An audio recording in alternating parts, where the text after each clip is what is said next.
Welcome back to another deep dive. Today, we're going to cut through the noise, pulling out the really important AI innovations from a Daily Chronicle dated August 19th, 2025. Yeah, and our mission, like always, is to grab those key nuggets of knowledge, give Yeah. you that shortcut to, being really clued in on the absolute latest in AI. Exactly. And we've got quite a mix of sources today. We're looking at how AI is hitting everything, really, from global economics, geopolitics. All the way down to the tools we're using every day for work, for play. Yeah. Get ready for some pretty surprising facts and some insights that connect the dots. Okay, let's jump right in then. First up, AI's global reach. We're seeing new markets open up, some really strategic moves happening. Let's start with OpenAI in India. Right. So they've launched a new subscription plan, ChatGPT Jo. It's $399 a month. Which is way cheaper than the Plus plan, right? That was around 2,000. Massively cheaper, yeah. $1,999 for Plus. So this is a big drop. And what do users get for that lower price? Well, quite a bit, actually. 10 times more messages compared to free users, plus image generation, file uploads. Okay.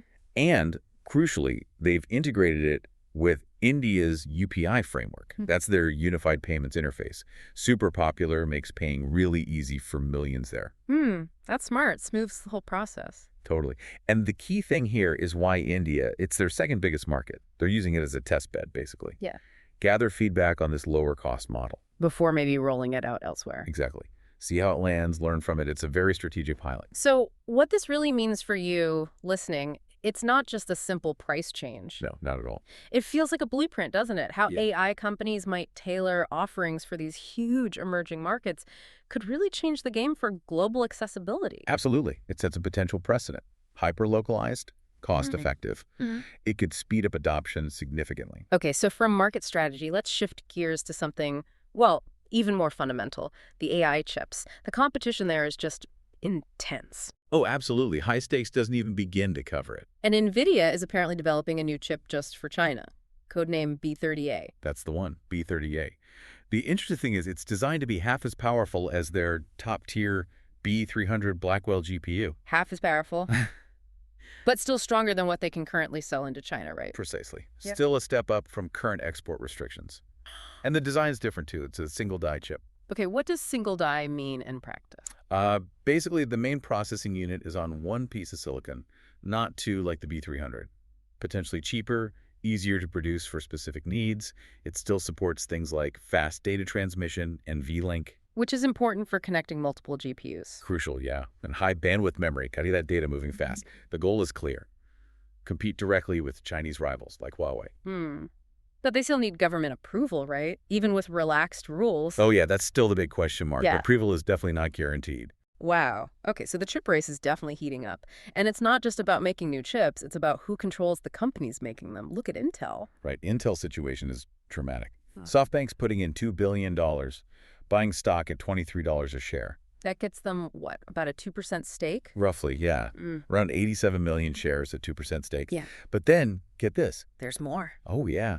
The Trump administration is reportedly talking about converting like $10 billion in GPS Act money. The government funding for domestic chip manufacturing. Exactly. Converting that into a 10% equity stake in Intel. Wow. That would make the U.S. government potentially Intel's largest shareholder. Potentially, yes. Yes. Audacious is the word. It certainly sounds like a lifeline for Intel. But, I mean, are there risks here? The government taking such a big stake in a private tech company? That's the million-dollar question, isn't it? Or maybe the $10 billion question here. You have to look at the context. Intel's struggling pretty badly. They posted a $2.9 billion net loss recently. Stock tanked 60% in 2024, though it's recovered a bit, about 19% this year. Ouch. And their foundry business, the post that actually makes chips for others. Only $53 million in external revenue in the first half of 2025. No major customer contracts announced. Yikes. And didn't their CEO have some issues too? Yeah. Lip-Bu Tan met with Trump after there were calls for him to resign over alleged ties to China. So yeah, the risk is the government might be propping up a company that's, well, facing serious challenges. But the flip side is national security, right? That seems to be the driver. Absolutely. Intel is seen as critical. It's the only major U.S. company making the most advanced chips on U.S. soil. So this government stake, the idea is it helps fund that huge Ohio factory complex they're building, the one that's been delayed. That seems to be the plan. It's meant to be the world's largest chip-making facility. It's a big move towards state-backed support, kind of like what TSMC in Taiwan has had for years. Interesting parallel. And it's not just Intel and Nvidia making moves. Nope. ARM is also getting more strategic. They just hired a top AI exec from Amazon To do what to exactly? lead their own in-house chip development. Signal seems pretty clear. They want to rely less on partners like Nvidia, speed up custom silicon designed specifically for AI. Makes sense. Everyone wants their own tailored AI hardware. Right. And speaking of Nvidia, again, just a quick related note. Hmm. They also released Nematron Nano 2. Nano 2, what are those? They're tiny reasoning models, like 9 to 12 billion parameters, much smaller than the giant models we usually talk about. So smaller, but still capable. Apparently very capable. Strong results, but running at like 6 times the speed. Yeah. Super efficient, great for running AI on devices directly, shows innovation isn't just about massive scale. Okay, so pulling all these chip developments together, what's the takeaway for you listening? I mean, the race for chip dominance is just accelerating like crazy. Governments, companies, they're all making huge strategic bets. Massive investments to secure their spot, their supply chains. It impacts everything, doesn't it? National security, sure, but also just the cost and availability of AI tools down the road. Exactly. It's a foundational battleground right now. Okay, so the foundation is shifting rapidly. How's that translating into, everyday experiences, the tools we actually use? Let's talk gaming. Yeah, AI is completely shaking up the gaming world. Google Cloud did some research. Over 90% of game developers are already using AI in their workflows. 90%, that's huge. What are they using it for? All sorts of things. Reducing repetitive tasks, obviously, but also driving innovation, making player experiences better.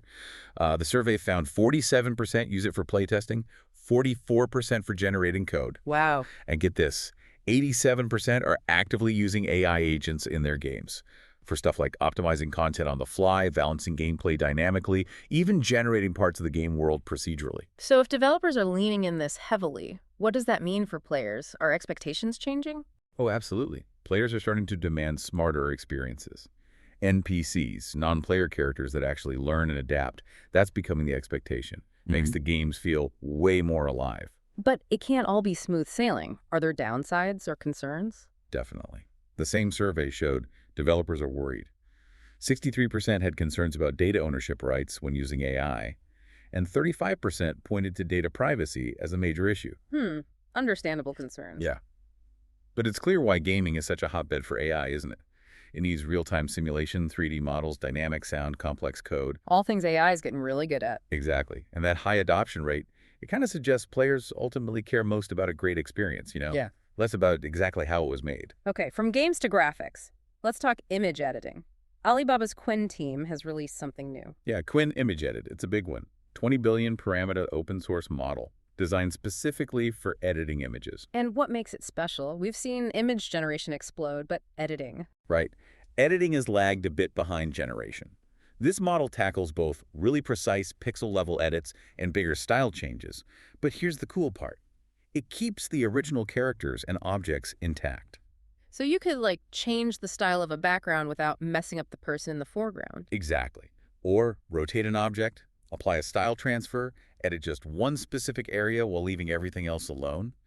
It even has built-in capabilities to edit text, Chinese, and English directly in the image without messing up fonts. Whoa, okay. That's pretty advanced, like fixing typos on a sign in a photo. Potentially, yeah. Or changing the text entirely. And you can stack edits, too. Do one change, then another, refining it with natural language prompts. They claim it's state-of-the-art, beating rivals like Dream and FLUX on benchmarks. So why is this a big deal for you listening? Well, like we said, image generation got good fast. But powerful, easy-to-use AI editing is just starting to arrive. This Qwen model suggests that hurdle-making granular natural language edits is being overcome quickly. Opens up a lot of creative possibilities for everyone, not just pros. Totally. All right, next up, Grammarly. They're moving into academic AI. Yeah, they've launched 8 specialized AI agents specifically for students and educators. 8 agents. What's the standout? Probably the AI grader. It takes the assignment details, the grading rubric, and actually predicts the grade a paper might get. Predicts the grade. And does it offer suggestions? Oh yeah, that's the main point. Suggestions for improvement based on tone, structure. Whoa. It even tries to factor in what the instructor might prefer. Are there other features too? Yep. A reader reaction simulator tries to guess how a professor might respond to the arguments. And a citation finder. Interesting positioning. So they're not just trying to detect AI writing like some other tools. Right. They seem to be leaning away from just being a detector like GPT-0, which boasts 96% accuracy, or Turnitin flagging paraphrasing. Grammarly's framing it more as being a coach. A coach for responsible AI use, teaching students how to use it. Exactly. Betting that the future isn't about banning AI in education, but about teaching AI literacy and partnership. That feels like a significant shift, especially with those stats about students feeling unprepared for AI professionally. Right. Only 18% feel prepared, but two-thirds of employers want those skills. So Grammarly is trying to bridge that gap. It's a smart play for how learning might evolve. Definitely one to watch. And finally, in this section, a really big enterprise move, Oracle and GPT-5. Yeah, this is huge. Oracle has rolled out OpenAI's GPT-5 across its entire product suite. The whole suite, so like their databases, their business apps. Everything. Oracle Database, Fusion applications, their OCI cloud services. Customers now get generative AI copilots baked right in. Copilots for what kinds of tasks? Things like building database queries, generating documentation, helping with ERP workflows. That's the big business management software finding business insights. It's one of the largest enterprise deployments of GPT-5 we've seen so far. Wow. So what's the takeaway here? It really shows how these cutting-edge AI models are moving beyond experiments and getting deeply embedded into core business operations. Not just a shiny add-on, but fundamental infrastructure. It's exactly. Yeah. Promising big gains in efficiency and insight for large organizations. It's happening now. Okay, well, that brings us to the part of our deep dive where we inject a dose of reality, or maybe explore the Wild West, as you put it. Challenges, ethics, reality checks. Yeah, got to look at the tricky parts too. And we have to start with Grok, xAI's chatbot. Right. What happened there? System prompts got leaked. Inadvertently leaked, yeah. Yeah. And they revealed some, well, highly stylized and sometimes really problematic AI personas they were experimenting with. Problematic how? Give me an example. Okay, so one was an unhinged comedian. The instructions literally included things like, BFA, unhinged and crazy, come up with insane ideas. And then some really graphic, offensive suggestions followed that I won't repeat fully, but involved surprising the human with shocking content. Whoa. Okay. That's extreme. Any others? Yeah. Another persona was called Crazy Conspiracist, explicitly designed to convince users that, quote, a secret global cabal controls the world. You're kidding. What were its instructions? Things like spending time on 4chan, watching InfoWars videos, going down YouTube conspiracy rabbit holes, basically immersing itself in fringe theories to better mimic them. This just shines a crazy light on prompt engineering, doesn't it? The instructions behind the AI. But is this kind of extreme persona experimentation common? And what are the risks beyond just, bad PR? Well, the experimentation part is common, though maybe not usually this extreme, or at least not intended to leak. Prompt engineering is still part art, part science. People try things. But the risk? The immediate risk is reputational, sure. But the bigger worry is that these exposed prompts show vulnerabilities. If simple queries can pull out these hidden instructions, then bad actors could potentially reverse engineer them, use them for attacks. exactly, spread disinformation, manipulate people more effectively. Security experts are definitely warning about that. Remember, Grok has had issues before, spouting conspiracy theories about the Holocaust, white genocide. Right, so this leak isn't totally out of the blue. Not entirely. It just really highlights the unpredictable, sometimes unmoderated side of AI development. Underscores how badly we need strong safety measures and clear ethical lines. Absolutely. A stark reminder as this tech gets woven into everything. Hmm. And speaking of reality checks, that MIT Sloan report, pretty sobering. Yeah, really sobering. Only 5% of corporate generative AI pilot projects actually succeed, make it to full deployment. 5%. Why are so many stalling? Mostly unclear ROI, return on investment. Companies just can't prove the value easily. Plus, big governance gaps and just the sheer complexity of integrating these systems properly. So a big gap between the hype and the reality on the ground for businesses. A widening gap, yeah. Important context for anyone thinking about large-scale AI deployment. And even Sam Altman, OpenAI's CEO, is sounding a note of caution, talking about an AI bubble. He is, acknowledging the huge potential, obviously, but warning that the current level of investment, the valuations, they might be outpacing actual productivity gains. So risking a market correction if the results don't match the hype soon. That seems to be the concern, yeah. It's a call for maybe a bit more cautious optimism, focusing on real results, not just speculation. Coming from him, that carries weight. Definitely. And finally, we're seeing regulators start to pay closer attention. The U.S. Attorney General Ken Paxton announced a probe looking into AI tools, including from Meta and Character AI. Character AI, what's the focus of the probe? Things like deceptive trade practices, misleading marketing.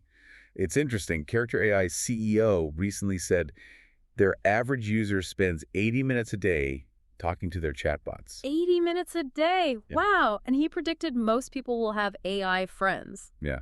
Which brings up that regulatory question again, right? As AI gets this personal, this embedded. How do regulators handle it? Their increased scrutiny definitely highlights the need for responsible development, transparent communication from these companies. Absolutely crucial going forward. Okay, so we've covered a lot today. Huge range. Strategic moves in India, the intense chip wars with Nvidia, Intel, ARM. Right, then how AI is changing gaming, image editing, even education with Grammarly, and that massive Oracle GPT-5 rollout. And then the reality checks. Grok's wild personas, the tiny success rate of corporate AI pilots. Altman's bubble warning, Yeah. and the regulators stepping in. It's quite a landscape. Dynamic, yeah. And like you said, sometimes unsettling.